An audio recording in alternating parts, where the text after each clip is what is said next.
Good afternoon. How are you all? This is Jim Whitehead of All Power Group and Phoenix Animal. You know, we've been doing different things lately besides, of course, animals, which we love every minute of it. And, you know, the point is sometimes you have to go back to basics and realize what you try to do, what you like to do.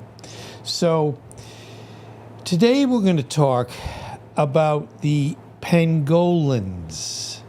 And as described, the pangolins are the shyest mammals you've never heard of. Now, in reality, that's a good title because I hadn't heard of them, and maybe you haven't either. So we're going to go through and talk a little bit about these neat little animals. They're actually anteaters. You wouldn't notice per se, although anteaters typically have long noses or snouts, however you want to describe it, because, you know, it isn't where the ants are just always right on top of the dirt or grass or whatever. Sometimes they have to kind of stick their nose in. I give them credit because I wouldn't stick my nose in an anthill. I can guarantee you that. Anyway, okay, pangolins, often referred to as scaly anteaters, are unique mammals distinguished by their bodies being almost entirely covered in tough, overlapping scales. Now, you're probably saying, wow, that is interesting. And these scales are made of keratin. Hadn't heard that word before either. But in where you will find it familiar, that it's the same material as human fingernails. Who would have thought? Anyways, this makes them the only mammal species with this remarkable adaptation. The name pangolin comes from the Malay word, M-A-L-A-Y, word panguling, which means something that rolls up. Now, what a behavior they exhibit when threatened. I hope I'm going to show you a picture of that. Yeah, they roll right up. And now you'd say, what is that? I know you're probably saying, oh, come on, Jim. You're kidding. But anyway, they have such a, and thank you for your comment. Thank you. And you would think that they would be like, you know, with that shell, they're pretty damn safe. But they make it even better because, you know, I guess you might say their nose a little bit, or maybe their mouth is not as protected, you might say. But if you roll up in a ball, I think you're going to be all set.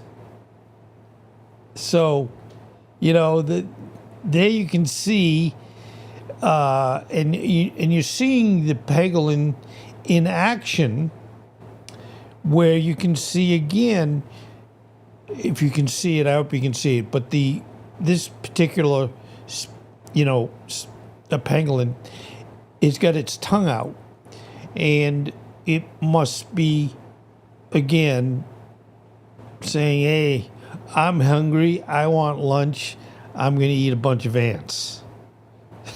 Now, I give them credit, you know, and I can't even tell my wife 24 about things like this because this would creep her out. She'd be like, don't talk about ants. Don't talk about spiders.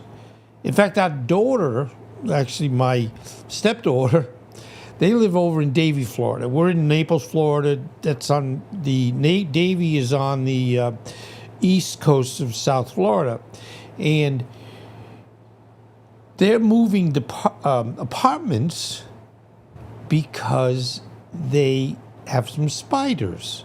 Now, when you say things run in people's families, when they're materially related. Rebecca, I call her Rebecca. She's my stepdaughter, but my wife's daughter. She obviously is as afraid of bugs as my 24 is. She's always like, there's a roach, there's this, there's that.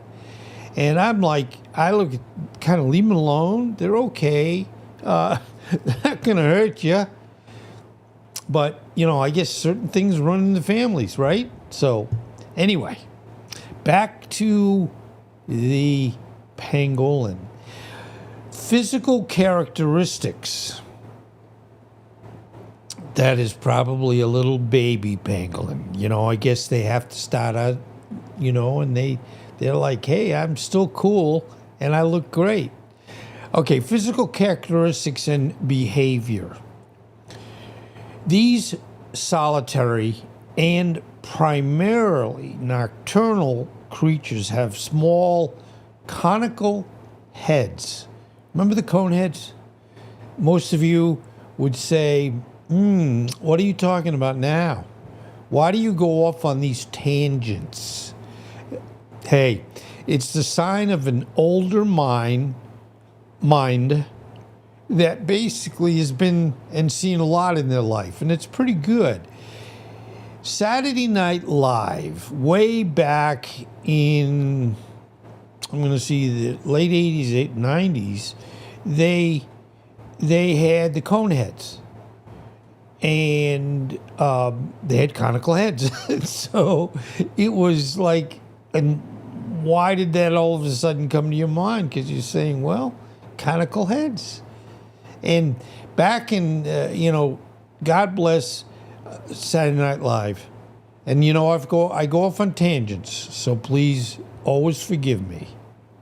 But bottom line, that was one of the best times of Saturday Night Live. And some say, oh, come on, Jim, they're always good. Well, you're right. But when you had Gilda Radner and John Belushi and, others that were in that time, they were funny, especially John Belushi. He would dress up as the bumblebees, and we had, as I said, the coneheads, and they were a family of coneheads. And it was funny as heck, as heck. So anyway, they have long snouts, which I mentioned, and powerful limbs equipped with strong claws used for digging. So, the funny part of life, when you look at humans, we have a lot of good attributes. We have a pretty big brain, and I'll be honest, especially in politics, people don't use their brains. Yep, nope, whatever. But we have 2 hands with 5 fingers, we have feet. And we're adapted to do work, and we're adapted to do a lot of things. But when you come down to the specialization, which is neat, of the animal world, you go, the pangolins are perfect for ant eating. And if they roll in a ball, they're pretty much protected. even from, and you know, I do a lot of different animals, and I know one of the favorite types of animals that you like are snakes, especially the cobras and the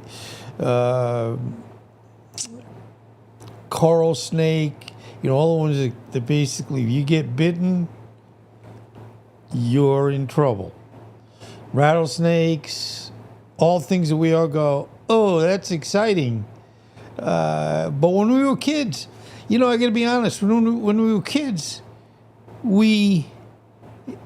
we were riding our bikes, because we'd ride our bikes everywhere because we didn't drive, and we would ride to the stores, and we'd have to go through the woods on our bikes. And and this is where you'd say, wow, you kind of stupid. But if we saw a snake as we were riding our bikes, we would jump off our bikes so that we could try to catch it. And you're saying, Jim, what if it was a poisonous snake? Well, I guess I wouldn't be here. So you'd be doing something entirely different than watching the show here. Anyway, they lack teeth. Teeth are tough. Instead, they have very strong claws used for digging. So their diet, again, consists mainly of ants and termites, which they capture with their extraordinary long and sticky tongues. I know you're probably not getting a kick out of it like I am, but, you know, they're all related and whatever, and they have sticky tongues. So they're very well adapted to go after termites and ants, which is good, you know.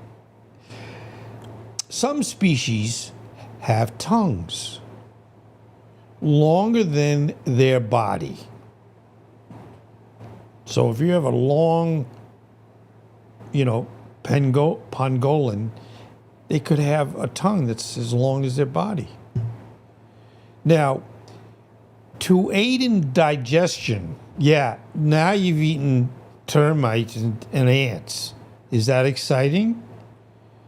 I'm even getting an upset stomach just thinking about it. But to aid in digestion, they often... I don't know why I think this is so funny. You know, the whole... I'm doing some what we call politics in the middle. Now, what is that? Well, you know, I don't want to say I'm a Democrat, I'm a Republican. And I try to just say, okay, this is what's weird that's going on, whether who's doing it or who's not doing it. So I try not to have it as a basis of this side is bad, this side is good. No, we just say, I want to tell you some real funny things that are going on right at the moment. So, you know, be honest with you, it's nice. It's a nice respite, as we would say, to get back to doing just animals. Anyway, they swallow small stones. Now, if you ever said, hey, you know, I get a little upset stomach, I'm going to go out and get some stones and swallow them. And they also consume, besides the stones, they consume sand. Similar to the bird's gizzard, to grind down their insect prey, excuse me. So I know you're saying, what's worse? Ants, termites in your stomach, termites, and then you eat stones and sand? Gotta be honest, we had a really interesting group here. Let me go back to the other picture I like better. They can also close their nostrils and ears to prevent insects from entering while feeding. Now, I think any of us at any age, we're always worried about swallowing bugs. You know, when we would ride bicycles when we were young, motorcycles when we got a little older. I was a motorcycle guy. I know you're looking at me going, really, Jim? Yes. But you'd be afraid of, bugs, and you consume the bugs. Or you breathe in and you have another bug. So we all like to be what we call bug-free. And I know everybody that's watching is saying, yeah, that makes sense. So when faced with danger, and I actually even showed you this, they curl into a tight ball, their scales acting as formidable armor. Wow, these guys are great. Listen to what else they can do. They can also emit a foul-smelling acid from glands as a defense mechanism. So, wow, they can coil up into an impregnable ball. They can eat stones. They can eat termites. They can eat ants. They secrete acid as a defense mechanism. These guys are pretty darn well equipped. Anyway, baby pangolins called pango pups, makes sense, pango pups, are born with soft scales that harden within days, which is cool because you wouldn't want it be too long of a time, because you wouldn't want it where they would be, how would you say, vulnerable to prey or being prey to another animal when they're little youngsters. So that's good. They are born, and pretty quickly they develop their hard scales. They stay with their mothers for several months, often riding on their tails. These animals are smart. It's funny you say, and if people go, oh, I think I'm so smart, you kind of go, well, not as smart as you think it is, with the pangolins doing so much. Okay, the habitat and diet. I know we've talked a little bit about that, but every time there's a little more to talk about. Pangolins inhabit a variety of habitats across Asia and Africa, including tropical forests, grasslands, and the savannas, generally in areas with abundant ant and termite populations. By the way, a lot of times when I'm in the shower, I think of a program I'd like to do. I mean, it's not only when I'm in the shower, but it is a time. Also, I really enjoy watching ants with their colonies, termites, same thing, not up close, but I'm just saying, on any of the TV channels that, have animal shows. I think I will do a presentation on either, and probably ants, and show, because it is amazing. When you see in, let's say, Africa, you see a termite mound or an ant mound, and it could be 110 degrees. And you'd be like, oh, the poor things, they're inside that little, it's not even little sometimes, but their home that sticks up maybe 6 feet. Well, they develop it, and of course they don't have air conditioning. They don't have money to buy air conditioning. I just want you to know that. I know you're probably saying I was going to ask that question. But they build them so well with ventilation and airflow that they stay cool. And of course, the biggest goal they have is ensuring that the queen, both on the ant side and on the termite side, that they're the queen, so they have to be protected at all times. So their strong claws are not only useful for digging into insect nests, but also for creating burrows for shelter and sleeping. A single pangolin can consume an astonishing number of insects, sometimes up to, you're not going to believe this, you think I'm going to make it up? I'm making this up. 70 million ants and termites per year. Holy, that's a lot of it. Termites and insects. 70 million? Wow. And they play a crucial role in regulating insect populations within their ecosystems. And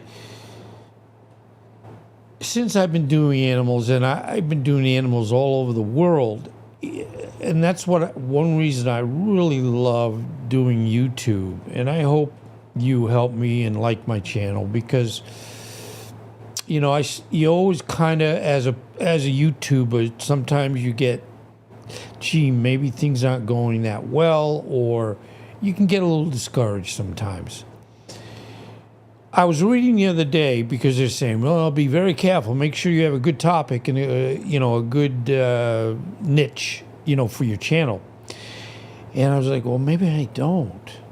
But I started reading, and they listed 1, 2, 3, 4, and so on and so forth.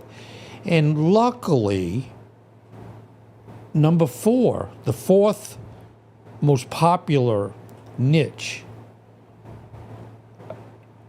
it's animals. So I went, oh, whew, that's good. Because I've been doing this full time for year and a half. So you gotta, and I know they talk about burnout and what have you, but you have to hopefully enjoy what you're doing, or you won't be able to do it very long. Especially if you're not at a point where you're rich. Anyway, I'm 75. Have I had good opportunities in my life? I've been blessed, yes. Admittedly, though, when you get to be 75, and my wife says we're retired, I'm not retired. So if you ever hear her say we're retired, say, no, Jim says I'm not retired. And I'm not, really. I don't want to be. When people go into retirement, they sometimes say that I don't do anything. Well, that's sad. I've always said to people that get to be my age, okay, you can't do what you used to be able to do sometimes. Because I was a generator company, and I was out in the heat every day. Loved it. Loved every minute of it. But when I hit about 67 years old, I started feeling it. And I worked for about another 5 years. And I'm now at 75. We moved over here to Naples, and I'm pretty much doing stuff inside. So age is a problem sometimes. Anyway, the neatest thing with animals, and I started to say this, is, and this is not all by accident, all the natural animal kingdom, there's checks and balances. There's things where people, animals are saying, we need animals for this, we need animals for that. And, they end up being in areas where they're needed. Because if they're not, they can have it where they wouldn't have a place to live, or they wouldn't have any food. Now, the other thing that is a problem, and it's not in, and when I do my homework, you find different sources, but the other problem with this animal is that people want them. And I won't say any more than that, but they want these animals not for the good reasons, Oh, I want to protect them. No. They think it's cool because you get an animal that, looks like a porcupine in a way and can eat rocks. So, anyway, all right. I know, moving on. Conservation status and threats. Tragically, all 8 species, there's 8, count 8, of pangolins, 4 in Asia and 4 in Africa, that's interesting, are facing significant threats, primarily from poaching and illegal trade. They are highly sought after for their meat, considered a delicacy in some cultures, and their scales, which are used in traditional medicine, despite having no scientifically proven medical properties, medicinal properties. When you start doing YouTube and you've got and I use a teleprompter. Now, a teleprompter is right in front of me where I pull all the information and I'm reading it. And sometimes it's like it's right in front of you and you kind of miss some of the words, or you mispronounce it. Whatever. What if I had to make this all up, right? Anyway, even though they have no medicinal properties, habitat loss to deforestation and agricultural expansion also contributes to their decline.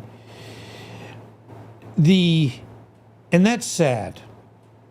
I feel, and I talk about hunting, and I've spoken about this in quite a few of my presentations.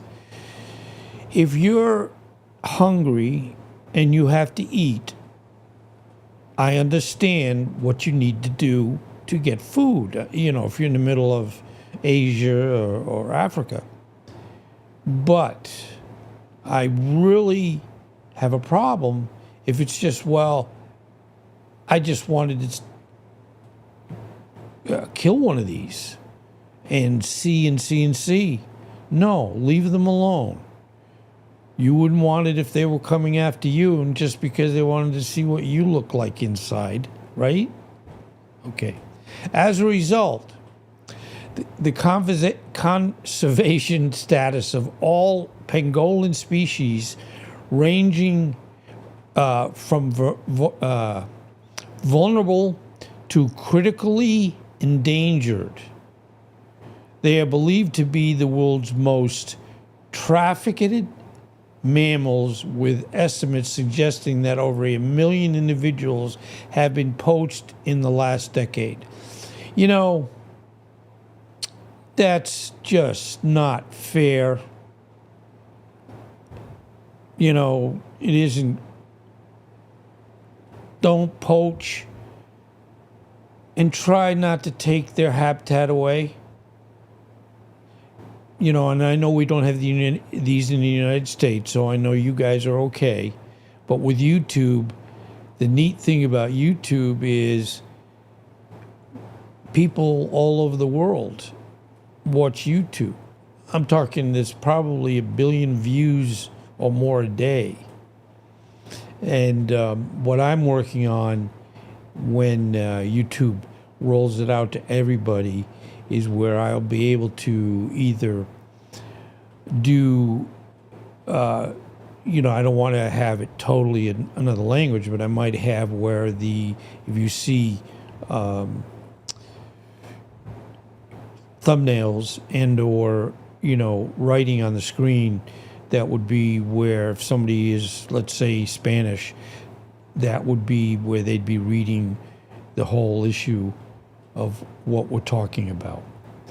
Now, international trade in all pangolin species has been banned, that's great, under the Convention on International Trade in Endangered Species of Wild Fauna and Flora since 2017. However, illegal trade persists, driven by high demand in certain Asian countries. So, please don't eat them. Please don't continue where there's a market for people going, well, yeah, I catch 10 a day, and that's how I live. And I know somebody said, well, somebody has to live, work, and feed their families. I get it. But I think it should be where animals like this should be left alone. Now, ecologically importance, despite their plight, pangolins play a vital role in the ecosystems. Their insectivorous diet helps control ant and termite populations and stones, preventing damage to vegetation and human structures. Their digging activities also contribute to soil aeration and nutrient cycling. The loss of pangolins could have cascading effects on the health and balance of their native habitats. So let's, again, leave them alone. Effects to protect pangolins include strengthening law enforcement to combat poaching and trafficking, raising awareness about their conservation status and ecological importance, and working to reduce demand for their meat and scales. Due to their specialized diet and sensitivity to stress, pangolins do not thrive in captivity. That, I saw that when I was looking at the notes. So, in the conservation point, because they are solitary, and so they wouldn't do well in zoos or, in captivities. So it makes their conservation so important in their natural habitats to continue the survival. So we can't even set up a conservation area unless, of course, it's just on a map, if you know what I'm trying to say.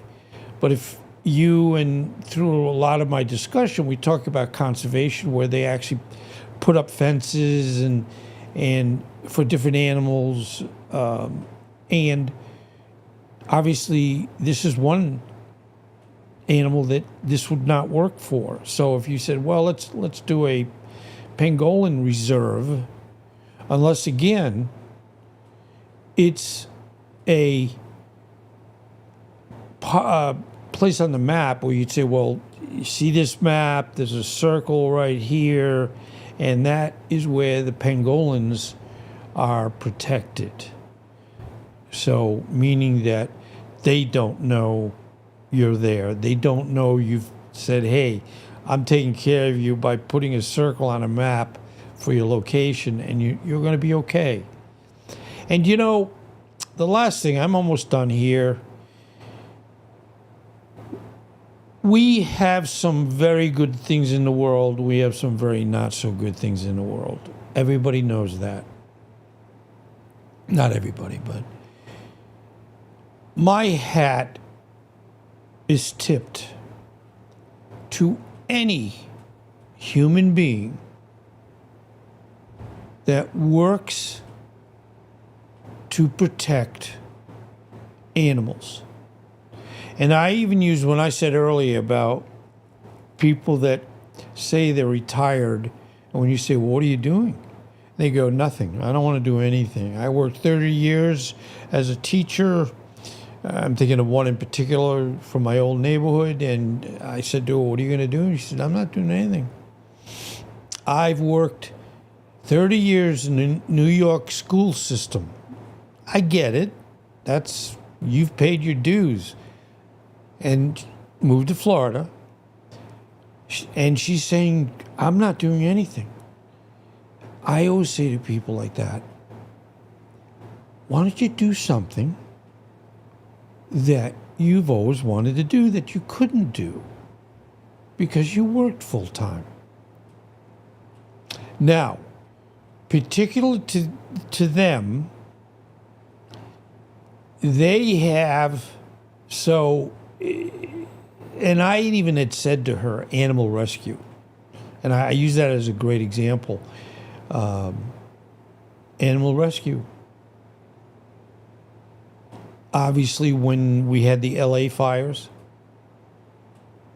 there were a lot of animals that were very negatively affected, besides humans, when we don't put one above the other.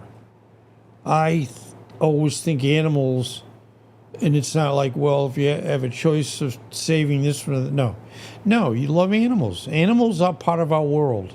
There's part of the world as we are. So it isn't where you go, oh, animals is kind of a sub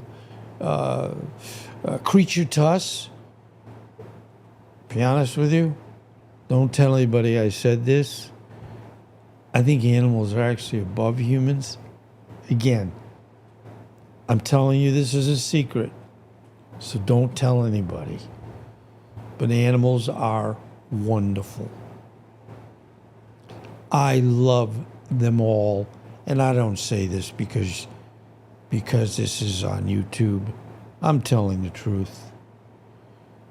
And when I say my prayers at night, and I do, again, this is not a religious channel,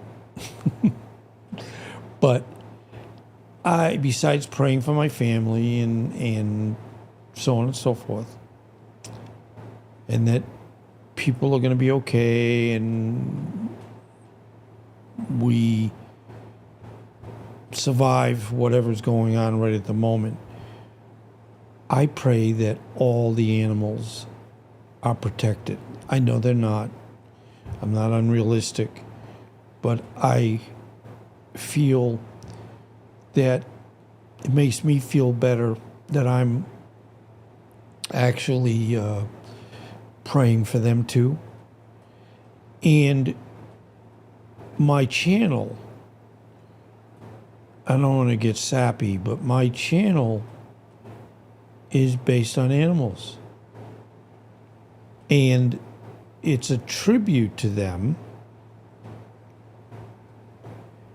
And besides my loving all the animals and respecting them, I really, really feel that they need to be protected and prayed for all the time. And in my prayers, I don't talk too much about things I would rather not see happen. A little bit here and there, but we always say, yeah, thank you, and please take care of all the animals in the world. And I think I've probably said enough today. And I want to thank you. And it's nice to just do an animal. And they're here because they should be. Anyway, thank you. I really appreciate you being here. And I look forward to the next one. I think I'm going to do one. In fact, I might check right now. I use AI to do homework on things.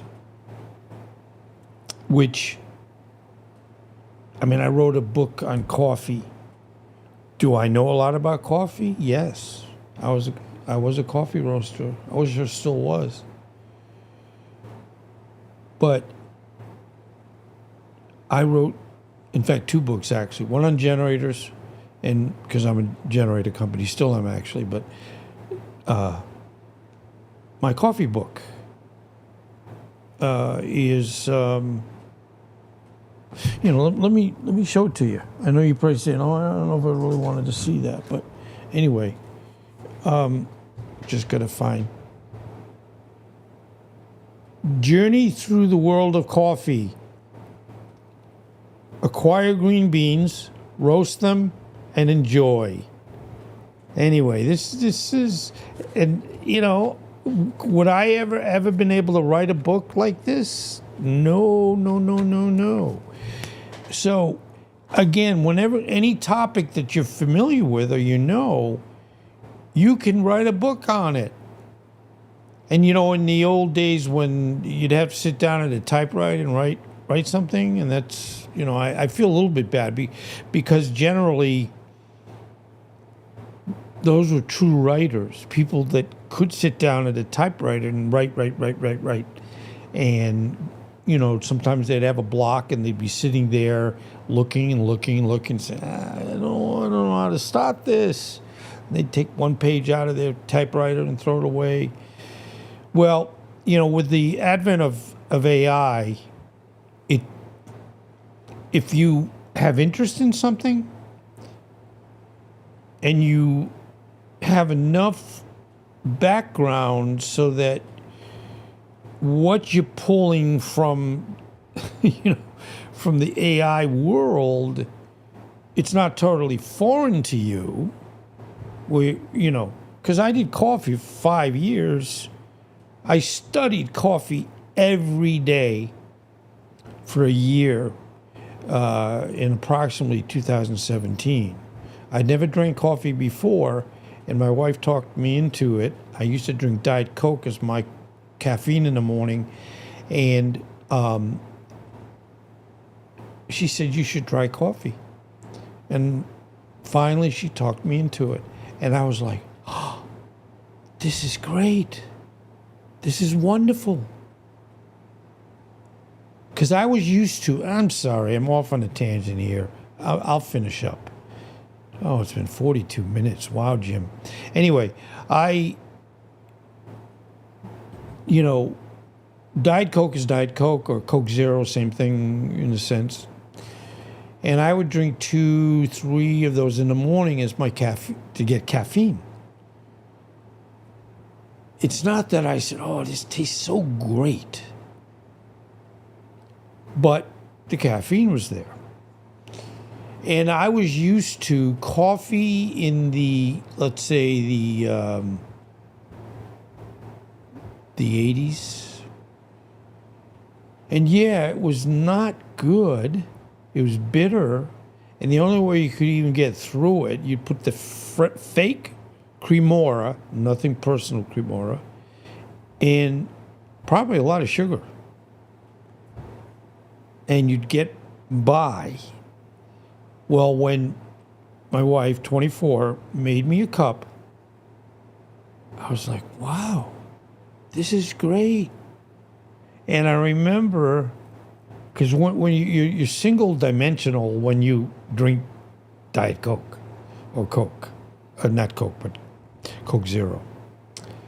I didn't like Pepsi Zero, but I had Coke. And when my first time in 2017, when I started, I was at a Generac. I'm a Generac generator dealer. And I said, I got to go buy some coffee. So I went up to a coffee location right there in the convention area. And I said, I want a cup of coffee, please.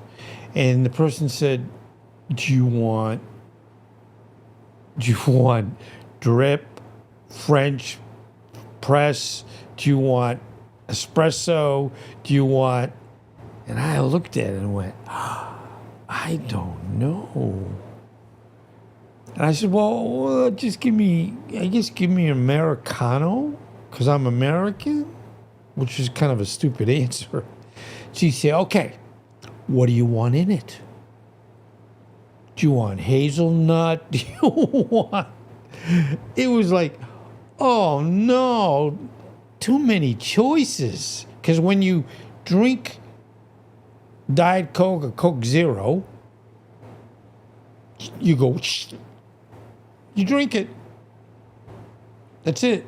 You don't say, well, let me try a different taste. Let me try mixing it with something else. No. It's, and that's it. The only benefit is it would give you some caffeine. But other than that, no good answer. Well, now that I've lost you, probably.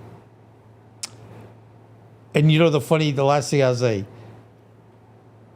the neatest thing when you get older, I'm 75 and I keep saying that. Luckily, I gotta say, sometimes I'm not right on top of everything all the time, but that could be the way it is. The fear that we all have when you get to be this age, and my mother, unfortunately, when she was 78, she started repeating herself and dementia. And within a very relatively short time, she was not my mother in the sense that she knew me or she was there, but that was about it. So we all worry about going down that road. Now, I play games, which I love. My hand shakes a little bit, so I'm not as good as I was, but it's still okay. But it keeps your mind active. And the neatest thing with YouTube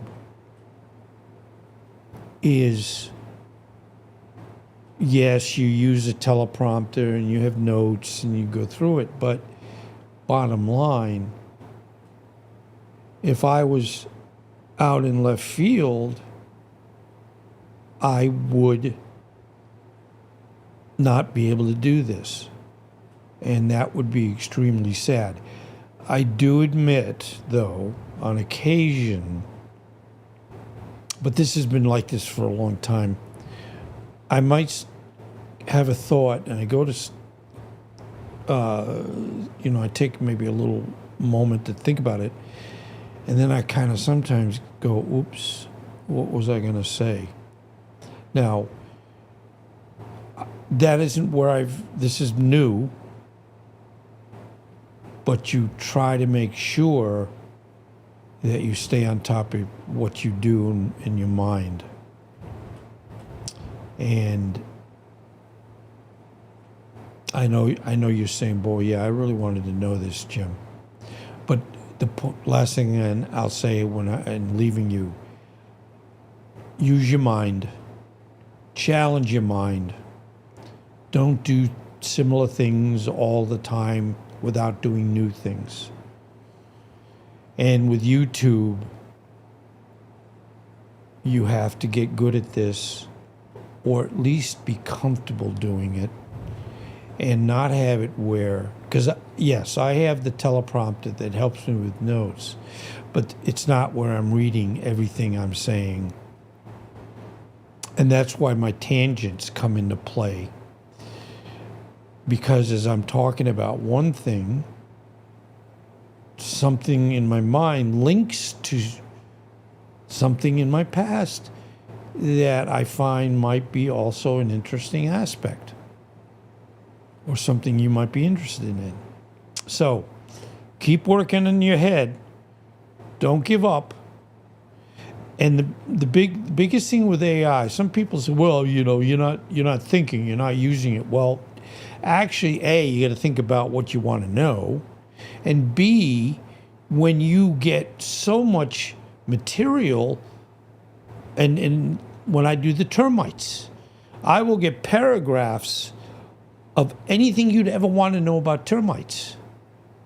And I know a little bit about termites, but I can guarantee you, when I do that topic, and preparing for it, pulling special images, also using AI. I use a company called, or a service called Leonardo AI. All I do is I say, in this case, like pangolin, and I do what they call flow state, and it just keeps putting out different images of a pangolin. And, you know, some of them are great, some of them are not so great. Some of them are very kind of colorful, where you'd say, well, that's not a pangolin. But this endless choices. And you just choose the ones you feel fit the topic. And the AI's giving you a whole transcript of anything you'd ever want to know about pangolins. And I will now remember forever.